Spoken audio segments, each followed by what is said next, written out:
स्वागत है आपका जन तक भारत पर, जहां हर खबर रखती है मायने और हर आवाज बनती है हक की पहचान। आइए जानते हैं आज की बड़ी खबरें विस्तार से। दिल्ली के बाहरी इलाके बवाना में 43 वर्षीय दीपक की गोली मारकर हत्या कर दी गई। हमलावरों की पहचान अभी नहीं हो सकी है।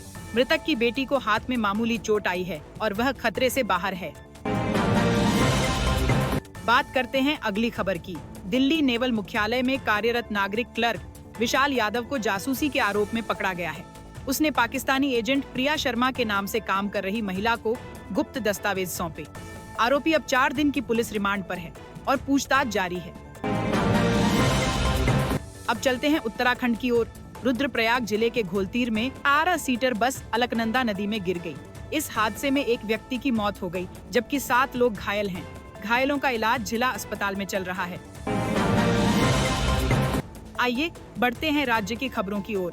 कर्नाटक के माले महादेश्वरा हिल्स में एक मादा बाघिन और उसके 4 शावकों की मौत से हड़कंप मच गया है।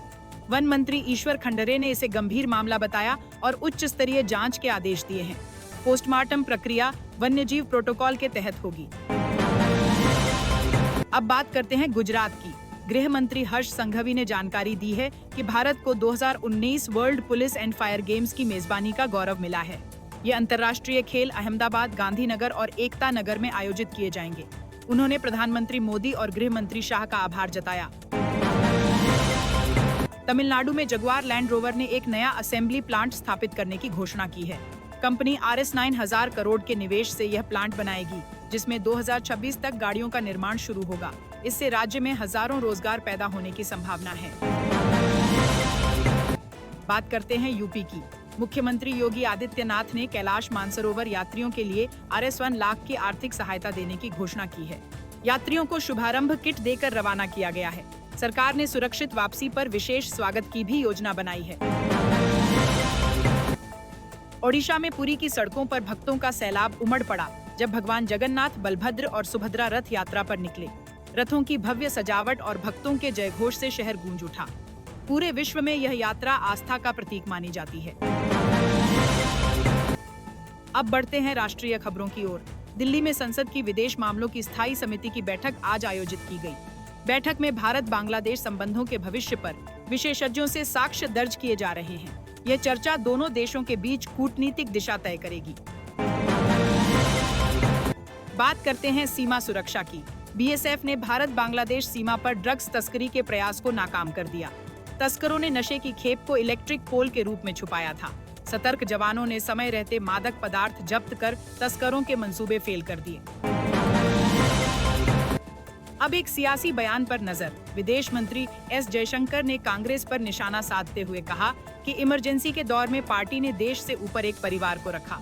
उन्होंने किस्सा कुर्सिका को उद्धृत कर लोकतंत्र पर हमला बताया। क्विंगडाओ चीन से लौटते हुए रक्षा मंत्री राजनाथ सिंह ने SCO बैठक के दौरान 3 देशों के रक्षा मंत्रियों से अलग अलग मुलाकात की। बेलारूस, ताजिकिस्तान और कजाकिस्तान के साथ रक्षा सहयोग को लेकर बातचीत हुई। उन्होंने स्पष्ट कहा कि अगर घोषणा पत्र में आतंकवाद का जिक्र नहीं होगा तो भारत दस्तखत नहीं करेगा। भारत को रूस से बची हुई S-400 मिसाइल प्रणाली की चौथी खेप 2026 और आखिरी खेप 2027 में प्राप्त होगी। इस डील से भारत की एयर डिफेंस क्षमता और मजबूत होगी। यह सौदा दोनों देशों के रणनीतिक संबंधों को और गहरा करेगा।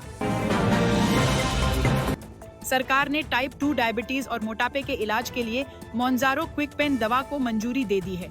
यह दवा अब भारत में उपलब्ध होगी, जिससे लाखों मरीजों को राहत मिलेगी। हेल्थ सेक्टर के लिए यह एक बड़ी उपलब्धि मानी जा रही है। आज देश फील्ड मार्शल सैम मानेकशॉ की पुण्यतिथि पर उन्हें श्रद्धांजलि अर्पित कर रहा है। युद्ध में निर्णायक जीत दिलाने वाले इस वीर सपूत ने इतिहास रच दिया था। उन्होंने इंदिरा गांधी से कहा था, मैं जीत कर दिखाऊंगा, और उन्होंने कर दिखाया।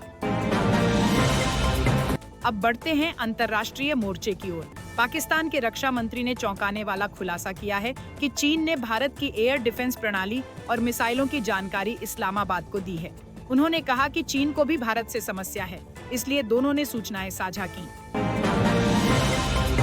अमेरिकी खुफिया रिपोर्टों के अनुसार पाकिस्तान अब परमाणु सक्षम ICBM तैयार कर रहा है, जो अमेरिका तक मार कर सकता है। डिप्टी NSA ने इसे उभरता हुआ खतरा बताया है। यह मिसाइल टेक्नोलॉजी अमेरिका और उसके सहयोगियों की चिंता बढ़ा रही है। चीन ने एक नया माइक्रो ड्रोन पेश किया है, जिसकी लंबाई मात्र 0.6 सेमी है और यह मच्छर जैसा दिखता है। यह ड्रोन जासूसी और गुप्त अभियानों के लिए डिजाइन किया गया है। इसे रडार से पकड़ना बेहद मुश्किल है, जिससे यह और भी खतरनाक हो जाता है। रूस ने एक लेजर युक्त डिमाइनिंग रोबोट लॉन्च किया है, जो दूर से विस्फोटक और माइंस को पिघला सकता है। इसका सफल परीक्षण किया गया है और अब यह बड़े पैमाने पर उत्पादन के लिए तैयार है। यह युद्ध क्षेत्र में सेना के लिए एक अहम हथियार बन सकता है। रूस इस वर्ष 600 चीनी सैनिकों को ट्रेनिंग देगा ताकि वे अमेरिकी और नेटो हथियारों का मुकाबला कर सकें। यह रणनीतिक साझेदारी पश्चिमी देशों के लिए चिंता का विषय बन रही है। यह अभ्यास यूक्रेन युद्ध और एशिया पैसिफिक तनाव के बीच हो रहा है। तो ये थी आज की बड़ी खबर, सिर्फ जन तक भारत पर, जहां हर सच पहुंचे जन तक।